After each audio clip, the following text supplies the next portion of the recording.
তো বহুত দিন পরে ঢিং কলেজ আইলাম, কারণ ঢিং কলেজের 2 দিনের কার্যসূচী লইয়া নবাগত আদরণী সভা অনুষ্ঠিত হয়েছে। যে আমরা দ্বিতীয় দিনের কার্যসূচীতে উপস্থিত আছিলাম, যে বহুতের লগ পাইলাম, বন্ধু বান্ধব তারা লগ পাইলাম, কারণ 2023 সালে আমি লেখাপড়া করে গেছি ঢিং কলেজ থেকে।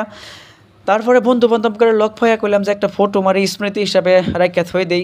এই ফটো মারার পরে মূল স্টেজে যা প্যান্ডেলে গেলাম, প্যান্ডেলে যাওয়ার পরে দেখি কি প্ৰত্যেকগৰাকী ছাত্রছাত্রী এক প্রকার আনন্দ ফুর্তি, কারণ এবার নবাগত আদরণী সভাত দীপলিনা ডেকা উপস্থিত থাকবো।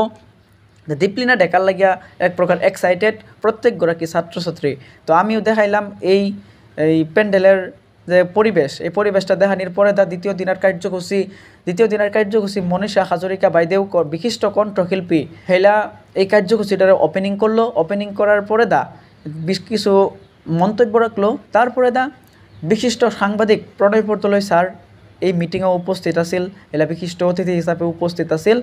বিশিষ্ট সাংবাদিক প্রণয় পর্তলয় স্যারেও কিছু কথা আলোচনা করলো, ঢিং মহাবিদ্যালয়ের বিষয়ে, ঢিং এক্সপ্রেস হিমা দাসের বিষয়ে কিছু কথা আলোচনা করলো। তারপরে দেখা গেল যে ঢিং কলেজের যে অধ্যক্ষ ডক্টর বিমান হাজরিকা স্যারের লোকেও খেলাও লেখাপড়া করছে, সেই কথা কিছু আলোচনা করলো, ভালো লাগলো।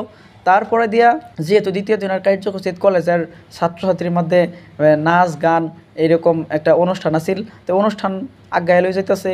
এই যে ছাত্রীরা প্রথমতে একটা নৃত্য, দলীয় নৃত্য তারা করতেছে। তারপরে যে বিহু নৃত্যও ছাত্রছাত্রীরা খুব সুন্দরভাবে প্রদর্শন করছে বিহু নৃত্য। তারপরে আবার দেখা যাইতেছে যে এনএসএস এনসিসি তারা প্রত্যেকেই সবাই এরকম করছে। তারপরে মুসলেউল স্যার একটা ঘোষণা করছে যে দীপলিনা ডেকা আয় পড়ছে।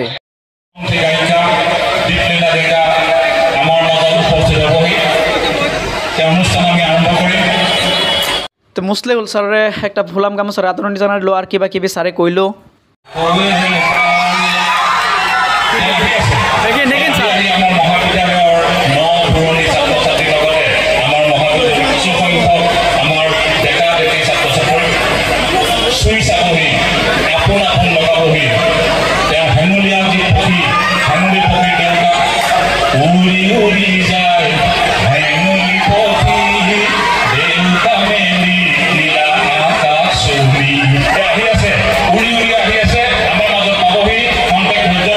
ঘোষণা করার পরে আরেকটা নৃত্য কার্যসূচী আছিল। এই নৃত্য কার্যসূচীটা শেষ হওয়ার পরে হঠাৎ করে ঘোষণা হইল যে দীপলিনা ডেকা আয় পড়ছে।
দীপলিনা ডেকা মঞ্চত প্রবেশ করিয়া হেরা প্ৰত্যেকগৰাকী ছাত্রছাত্রীর খা খবর জিগানির পরে দীপলিনা ডেকার যে সংগীতের কার্যসূচী আছিল, সেই সংগীতের কার্যসূচীটা আগবাড়াই লৈ যেতেছে।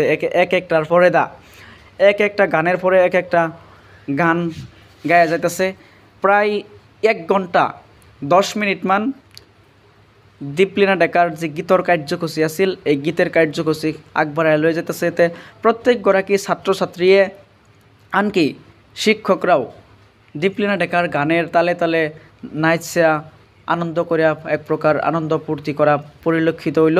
এই যে দেখাইতাছি প্ৰত্যেকগৰাকী ছাত্ৰছাত্ৰীৰ মনোমধ্যে এই নবাগত আদৰণী সভা এলে একটা এৰকম একটা পৰিবেশ। তো প্ৰত্যেকগৰাকী ছাত্রছাত্রীয়ে আনন্দ প্রকাশ, যেহেতু নবাগত আদরণী সভাত এরকম পরিবেশ খুব ভালো লাগলো যে কোনো ধরনের অস্থিরতার বা পরিবেশ কোনো সৃষ্টি হয়েছে না। এরকম করিয়া হঠাৎ করিয়া যে ঢিং মহাবিদ্যালয়ের যে দ্বিতীয় দিনের কার্যসূচী সফলভাবে সামৰণি পড়ল বলে মুসলিহুল স্যারে ঘোষণা করলো। তো মুসলিহুল স্যারের ঘোষণার পরে এইরকম করে দীপলিনা ডেকারে বিদায় দিবার লাগিয়া প্রত্যেক গরাকী ছাত্র ছাত্রীয়ে এরকম করে ভিড় করছে, বহুতে সেলফি লইতেছে। আসলতে খুব ভালো লাগলো একটা পরিবেশ দেখে আয়া, কোনো ধরনের অস্থিরতার পরিবেশ সৃষ্টি হইল না। এইভাবেই যে দ্বিতীয় দিনের কার্যসূচী আছিল, এই দ্বিতীয় দিনের কার্যসূচী কিছু কিছু দেখাবার লাগে চেষ্টা করলাম। এহিনি আছিল। যদি ভিডিওটা ভালো লাগে লাইক কমেন্ট শেয়ার করে দিবেন। ধন্যবাদ। এটাই বাস্তব।